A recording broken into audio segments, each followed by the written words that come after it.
Welcome back to the new video guys. आज का topic होने वाला है हमारा nature and source of drug. तो चलिए इसे समझते हैं। पहला आता है हमारा व्हाट इज ड्रग। अब क्योंकि आपको नेचर ऑफ ड्रग समझना है तो सबसे पहले आपको ड्रग के बारे में पता होना चाहिए। वैसे इसका डेफिनेशन मैंने पुराने जो पहले के वीडियो बनाया उसमें मैंने ऑलरेडी समझा दिया है, बट स्टिल आपके रिवीजन के लिए मैं यहाँ पे एक और बार बता देता हूँ। सो ड्रग जो टर्म है वो डिराइव हुआ है फ्रेंच यानी कि डॉर्च, और डॉर्च क्या कहते हैं, ड्राई हब। ठीक है, एक फ्रेंच टर्म है, ये डॉर्च से आया है और डॉर्च यानी कि ड्राई हब बोला जाता है फ्रेंच में। अब a drug is a substance that is obtain naturally और सिंथेटिकली। नेचुरली भी बनता है और हम मैन मेड भी बनाते हैं। And they are used in medicine to treat, cure, diagnose and palliative disease. Palliate यानी कि उसके सीवियरनेस को कम करने के लिए, डिजीज के सीवियरनेस को कम करने के लिए जो चीज़ यूज़ करते हैं हम उसे ड्रग कहते हैं। जो सब्सटेंस यूज़ करते हैं उसे हम ड्रग कहते हैं। ठीक है, तो चलिए अब नेचर ऑफ ड्रग हमारे मेन टॉपिक को देखते हैं। So the nature of drug depends on various factors such as physical property, chemical property, size and shape. तो इसे हम वन बाय वन समझेंगे तो आपको बहुत ज़्यादा क्लियर हो जाएगा ये टॉपिक। तो चलिए हम पहला देखते हैं हमारा फिजिकल प्रॉपर्टी।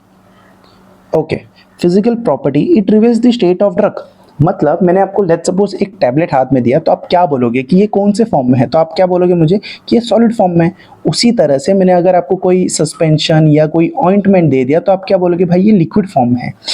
उसी यही मेंशन किया उन्होंने। देखो जैसे कि फिजिकल प्रॉपर्टी, सॉलिड क्या है हमारा एस्पिरिन और पैरासिटामोल, ये सबको पता है।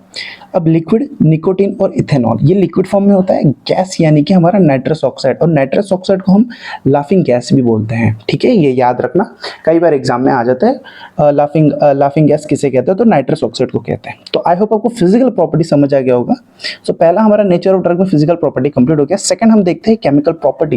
केमिकल प्रॉपर्टी यानी कि कोई भी ड्रग जो है वो केमिकली कैसे, उसकी क्या प्रॉपर्टीज है, वो कैसे रिएक्ट करता है केमिकली। तो हम इसमें ये समझते हैं, इसकी प्रॉपर्टीज के बारे में देखेंगे। So drug can be organic और inorganic, but the majority of drugs are organic. तो इससे क्या समझ में आता है, ड्रग हमारा ऑर्गेनिक भी हो सकता है, इनऑर्गेनिक भी हो सकता है, बट मेजॉरिटी क्या होता है, ऑर्गेनिक होता है। ठीक है, तो चलिए वन बाय वन समझते हैं। सबसे पहले हम इनऑर्गेनिक ड्रग को देखते हैं। सबसे पहले हम इनऑर्गेनिक ड्रग को देखते हैं। These are the drug relating और belonging to the class of compound not having a carbon basis. तो याद रखना, इनऑर्गेनिक में कार्बन जो होता है, कार्बन मॉलिक्यूल नहीं होता, not having a carbon molecule. याद हो जाएगा आपको। इनऑर्गेनिक में कार्बन नहीं होता। एग्जाम्पल यहाँ पे कुछ है, फेरस सल्फेट, मैग्नीशियम हाइड्रोक्साइड। ठीक है, इसमें बहुत ज़्यादा आपको दिमाग लगाने की ज़रूरत नहीं है। दिमाग बचा कर रखो, आने वाले जैसे जैसे टॉपिक टफ होता जाएगा बहुत काम आएगा। तो अभी के लिए आप इतना समझो कि जो इनऑर्गेनिक ड्रग है उसमें they don't have carbon basis, जिसमें एग्जांपल है फेरस सल्फेट और मैग्नीशियम हाइड्रोक्साइड। अब हम ऑर्गेनिक ड्रग के बारे में देखते हैं। सो ऑर्गेनिक ड्रग क्या है, this are the drug related to class of chemical compound having a carbon basis. Inorganic में कार्बन बेसिस नहीं होता, इसमें having a carbon basis, organic में कार्बन होता है। इसका एग्जांपल क्या है, कोकेन, पेनिसिलिन, एस्पिरिन। ठीक है, अब ऑर्गेनिक जो है ड्रग है वो फर्दर क्लासिफाइड 3 बिहेवियर में हुआ है। पहला आता है weekly acid, second weekly basic and the third is non electrolyte. अब वीकली एसिड में आता है एस्पिरिन, पेनिसिलिन, वीकली बेसिस में आता है मॉर्फिन, क्लोरोक्विन, नॉन इलेक्ट्रोलाइट में आता है अल्कोहल और डाइइथाइल ईथर। अब आपको मैं आई होप आप बुक पेन लेके बैठ रहे हो, बिकॉज ये कोई एंटरटेनमेंट वीडियो नहीं है, दिस इज एजुकेशनल वीडियो, तो आपके ही फायदा होगा। तो आई होप आप नोट्स बनाने के लिए बुक पेन लेके बैठे हो। तो चलिए मैं आपको एक थोड़ा सा कॉन्सेप्ट बताता हूँ। तो हमेशा याद रखना, ड्रग जब एब्जॉर्ब होता है तो हमेशा अनआयोनाइज्ड फॉर्म में होता है। किस फॉर्म में होता है, अनआयोनाइज्ड। ठीक है, अनआयोनाइज्ड जगह कम है मेरे को, चलो ईडी है वो, अनआयोनाइज्ड फॉर्म में होता है, याद रखना हमेशा। और वीकली एसिड, जो वीकली छोड़ो, फिलहाल हम एसिड पे फोकस करते हैं। स्ट्रॉन्ग एसिड, वीकली एसिड, ये एसिड पे फोकस करते हैं। जो एसिड होता है, एसिडिक ड्रग होता है, ये हमारा स्टमक में अनआयोनाइज्ड होता है। अनआयोनाइज्ड होता है, इसका क्या मतलब हो गया, जो एसिडिक ड्रग है वो स्टमक में ज़्यादा एब्जॉर्ब करता है कंपेयर टू इंटेस्टाइन। क्यों, इंटेस्टाइन का क्या पीएच होता है, बेसिक होता है। इंटेस्टाइन बेसिक होता है पीएच उसका। तो इससे आपको क्या समझ में आया कि जो एसिडिक ड्रग है, जो हमारा एसिडिक ड्रग है वो स्टमक में ज़्यादा होता है, एब्जॉर्ब होता है। जो एसिडिक ड्रग है वो अनआयोनाइज्ड फॉर्म में होता है स्टमक में, इस वजह से हम बोलते हैं कि ज़्यादा एब्जॉर्ब हो रहा है। वैसे ही जो बेसिक ड्रग है वो हमारा इंटेस्टाइन में ज़्यादा एब्जॉर्ब होता है। द रीज़न इज इंटेस्टाइन का पीएच इज बेसिक, और बेसिक अनआयोनाइज्ड फॉर्म में होता है। ठीक है, अब आपको समझ आ गया होगा। तो एक चीज़ इससे एक चीज़ और बात इसमें से आती है कि अगर मैं कहूँ कि कोई भी ड्रग आयोनाइज्ड है, इसका क्या मतलब होता है? आयोनाइज्ड का सिंपल ये मतलब होता है कि वो वहाँ पे उसका एब्जॉर्प्शन कम है। ये बात समझ आ गया। तो मैं अगर कहूँ कि जो बेसिक ड्रग है वो अगर स्टमक में है तो क्या उसका एब्जॉर्प्शन कम होगा कि ज़्यादा? डेफिनेटली कम होगा, बिकॉज बेसिक ड्रग स्टमक के एसिडिक जो पीएच है उसमें आयोनाइज्ड फॉर्म में होता है। ठीक है, जो भी ड्रग आयोनाइज्ड फॉर्म में होता है उसका कम एब्जॉर्प्शन होता है, जो भी ड्रग अनआयोनाइज्ड फॉर्म में होता है उसका एब्जॉर्प्शन ज़्यादा होता है। बस आपको इतना ही दिमाग में रखो, धीरे धीरे चीज़ें समझ में आएगी। बस आप इसको नोट कर लो और इसे आप बार बार देखो तो आपको और ज़्यादा क्लियर हो जाएगा। ठीक है, तो ये आपको I hope weekly acid, weekly basis और नॉन इलेक्ट्रोलाइट वाला कॉन्सेप्ट समझ आ गया होगा। तो चलिए नेक्स्ट स्लाइड देखते हैं। अब हम बात करते हैं ड्रग साइज। अब क्योंकि ड्रग साइज भी मैटर करता है, अब कैसे मैटर करता है इसमें देखते हैं। So according to the size drug bind specifically to the binding site. तो साइज के अकॉर्डिंग जहाँ पे उसको साइट, जिस साइट पे जाना है ड्रग को, वहाँ पे वो बाइंड करता है। वो बाइंड जो करता है वो किस पे डिपेंड करता है? ड्रग के साइज पे डिपेंड करता है। तो ड्रग हमने लिया, उसे किसी साइट पे एक्शन देना है, तो जो ड्रग का जो शेप साइज है वो मैटर करता है इस साइट पे जाके बाइंड होने की प्रॉपर्टी के लिए।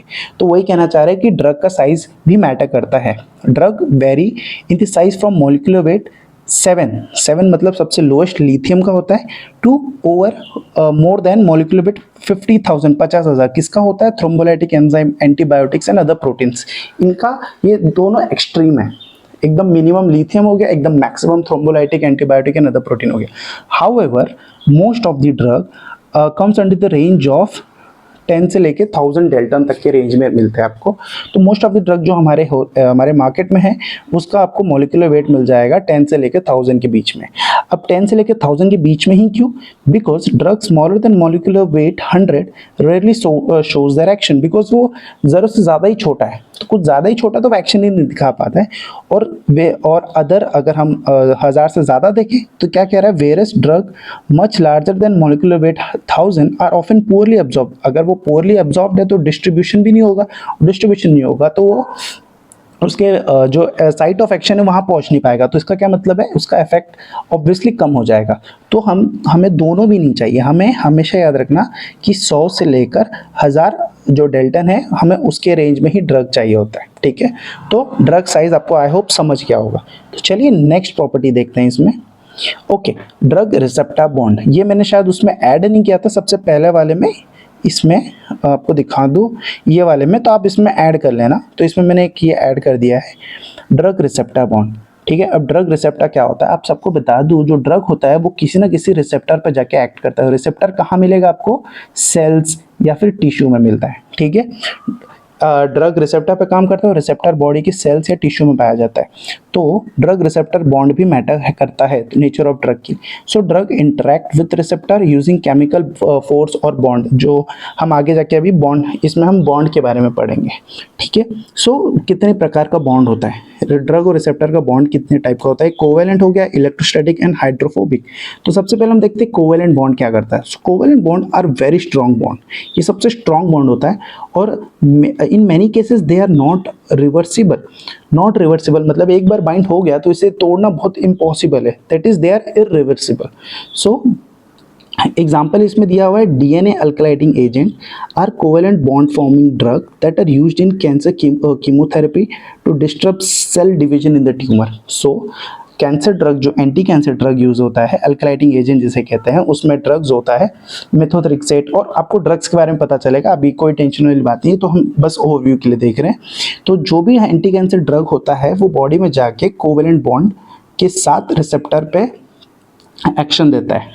तो आपको समझ आ गया कोवेलेंट बॉन्ड के बारे में। तो चलिए बाकी के दो बॉन्ड्स और देखते हैं, इलेक्ट्रोस्टैटिक एंड हाइड्रोफोबिक। यहाँ पे आया हमारा इलेक्ट्रोस्टैटिक बॉन्ड। सो इलेक्ट्रोस्टैटिक क्या कहता है? Electrostatic bond is much more common than covalent bond in drug receptor interaction. Obviously, क्योंकि अगर हर ड्रग कोवेलेंट बॉन्ड ही हो जाए तो उसका एक्सक्रीशन तो बहुत दिक्कत हो जाएगा, बॉडी में ही बना रहेगा, निकलेगा ही नहीं। अगर कोई एक्सक्रीशन नहीं होगा तो दुनिया भर के वो एडवर्स इफेक्ट देगा, तो जिस चीज़ के लिए लिया है बल्कि उसका नुकसान ही हो जाएगा। तो यूजली द मोस्ट कॉमन होता है हमारा इलेक्ट्रोस्टैटिक। अब electrostatic bond are weaker than covalent bond, definitely, तभी तो हम ये बहुत ज़्यादा कॉमन हो गया, राइट। तो हमेशा याद रखना कोवेलेंट बॉन्ड सबसे ज़्यादा स्ट्रॉन्गेस्ट फिर उसके बाद इलेक्ट्रोस्टैटिक आता है और लास्ट आता है हमारा हाइड्रोफोबिक। चलो हाइड्रोफोबिक के बारे में भी देखते हैं। हाइड्रोफोबिक नाम से क्या पता चल रहा है? हाइड्रोफोबिक मतलब हाइड्रो से उसको डर है, मतलब पानी से डर है। तो ये ऐसे जगह बॉन्ड बनाता है जहाँ पे इसको बॉन्ड बनाने के लिए पानी की ज़रूरत नहीं है। They are hydrophobic. इस वजह से अब इसमें आपको दिखेगा hydrophobic bond are usually quite weak. ये देख रहे हो वीक, मैं आपको क्लियर कर दूँ, ये देख रहे हो usually quite weak and are probably important in interaction of highly lipid soluble. Obviously क्योंकि देखो जो ड्रग है वो जाता है कहाँ, अपने जो मेम्ब्रेन, ठीक है, मेम्ब्रेन, और मेम्ब्रेन किसका बना होता है? फॉस्फोलिपिड का बना होता है। तो जो ज़्यादा लिपिड सॉल्युबल ड्रग होता है उसका एक्शन, उसका एब्जॉर्प्शन ज़्यादा होता है, किसमें? मेम्ब्रेन में, और ज़्यादा एक्शन दिखाता है।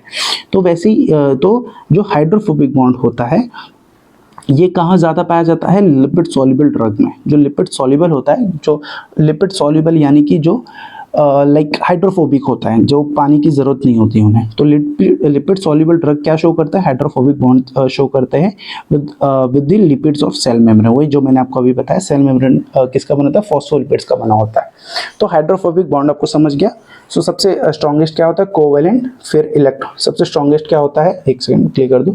कोवेलेंट होता है, फिर उसके बाद इलेक्ट्रोस्टैटिक होता है, और फिर उसके बाद हाइड्रोफोबिक होता है। ठीक है, तो चलिए हम लास्ट स्लाइड हमारा देखते हैं। लास्ट में क्या मेंशन किया हुआ है? Okay, drug shape. अब हमने साइज पढ़ा, अब शेप भी मैटर करता है। शेप क्यों मैटर करता है इसमें देखेंगे। The shape of drug molecule is a fundamental aspect of its nature that governs its behavior and interaction with biological system, ultimately impacting its therapeutic effectiveness and safety। तो इसका ये बस ये कहना चाह रहा है कि भाई शेप भी इंपॉर्टेंट है। कैसे इंपॉर्टेंट है? इम्पैक्ट करता है उसके थेरेपेटिक एक्टिविटी और सेफ्टी के लिए। तो शेप कैसे इंपॉर्टेंट है? अब आपको मैंने पहले ही बताया कि जो ड्रग होता है वो रिसेप्टर पर जाके एक्ट करता है, लेकिन रिसेप्टर पर जाएगा तो रिसेप्टर पर बाइंड भी होगा। अब बाइंड होगा नहीं होगा किस पे डिपेंड करेगा? ड्रग के शेप पे डिपेंड करेगा। तो इसमें आपको सेकंड पैरा में दिख रहा होगा, ड्रग शेप मस्ट बी एनाटोमिस। एनाटोमिस मतलब सिनोनिम्स और एंटोमिस पढ़ा है। सिनोनिम्स यानी कि सिमिलर वर्ड, और एनाटोमिस यानी कि उसका अपोजिट। तो ये कहना चाह रहा है drug shape must be anatomic to the receptor side, just like lock and key method. यानी कि हर ताले का एक चाबी होता है, तो चाबी उसी के लिए बना है, तो वैसा ही शेप होना चाहिए। ये नहीं कि ताला और चाबी का शेप दोनों का एक होता है, ऐसा बिल्कुल नहीं होता, आपको पता है। तो वही कहना चाह रहा है दोनों का अलग शेप होना चाहिए, ड्रग का और रिसेप्टर के बाइंडिंग साइड का, so that it can bind easily and promote their action accordingly. ठीक है, तो आपको समझ आ गया होगा आई होप ड्रग शेप के बारे में। तो इसमें हमने आई होप आपको नेचर ऑफ ड्रग समझ में आ गया। ये हमारा नेचर ऑफ ड्रग खत्म हो गया। एक बार मैं आपको बता दूं इसमें क्या क्या पढ़ा हमने। ड्रग शेप, उसके बाद हमने पढ़ा रिसेप्टर, ड्रग रिसेप्टर बॉन्ड जिसमें covalent, electrostatic and hydrophobic bond, and इसमें हमने पढ़ा ड्रग साइज। उसके बाद हमने पढ़ा उसके नेचर, केमिकल नेचर, जिसमें इनऑर्गेनिक और ऑर्गेनिक और फिजिकल प्रॉपर्टी। तो है आपको ये वीडियो इन्फॉर्मेटिव लगा होगा। इसी तरह इन्फॉर्मेटिव वीडियो देखने के लिए इस चैनल को सब्सक्राइब कर ले। तब तक के लिए take care, this is Shivam signing of.